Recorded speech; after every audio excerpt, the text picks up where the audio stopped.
Good morning সবাইকে। সকালবেলা ঘুম থেকে উঠেই জঙ্গলের মতো বাগানটার দিকে তাকিয়ে আমার কিন্তু খুব ভালো লাগে। এই সব গাছগুলো আমার নিজের হাতে লাগানো।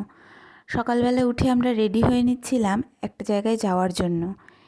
এই ট্রেনে করেই আমাদের যাওয়ার কথা ছিল, কিন্তু টিকিট কাটতে লেট হয়ে যাওয়ার জন্য আমরা আর এই ট্রেনটা পাইনি। অনেকক্ষণ আমরা স্টেশনে অপেক্ষা করছিলাম। আর এটা ছিল আমার হিমি মানে আমার মেয়ের প্রথম ট্রেন জার্নি।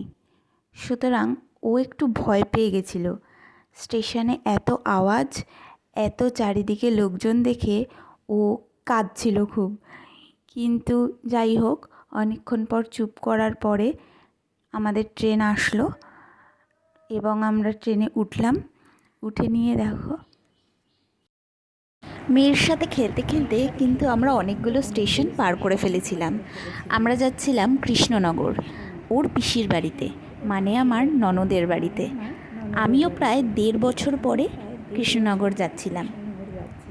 ওকে প্রথমবার ট্রেনে করে নিয়ে যাওয়ার অভিজ্ঞতাটা আমাদের কিন্তু অন্যরকম হলো। এটা আমাদের সারা জীবন মনে থাকবে, যেটা সারা জীবন আমাদের মনে থাকবে।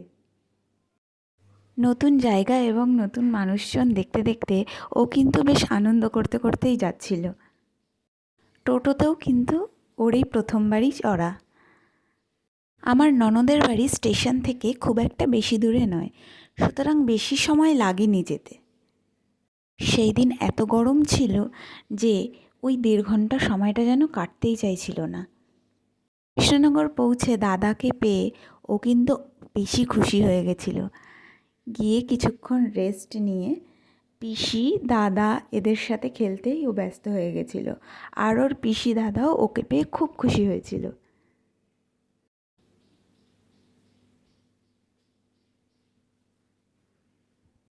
এভাবে একা একা খেলতে দেখে আমরা হয়তো ভেবেছিলাম ও বাড়ি চলে যাবে বলে ওর মন খারাপ হয়ে গেছে।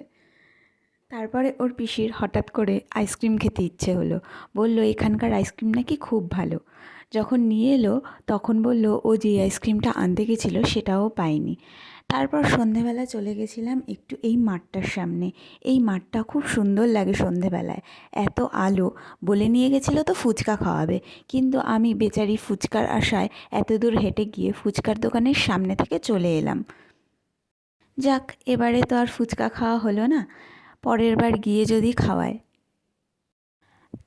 তারপর এখানটায় এসে আমরা কিছুক্ষণ সময় কাটিয়ে সামনেই একটা মন্দির ছিল, সেই মন্দিরটার সামনে থেকে ঘুরে আসলাম।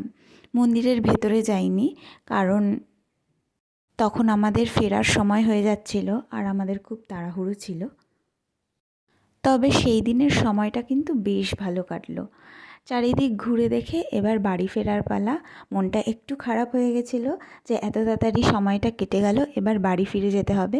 ভাগনাকে সাথে নিয়ে আবার একই পথ ধরে আমরা স্টেশন হয়ে আবার বাড়ি ফিরে এলাম। হিমির এই কথাটা সারা জীবন না মনে থাকলেও এই ভিডিওটার মাধ্যমে আমি ওকে মনে করিয়ে দেব যে ও প্রথমবার পিসি বাড়িতে এভাবে গেছিলো।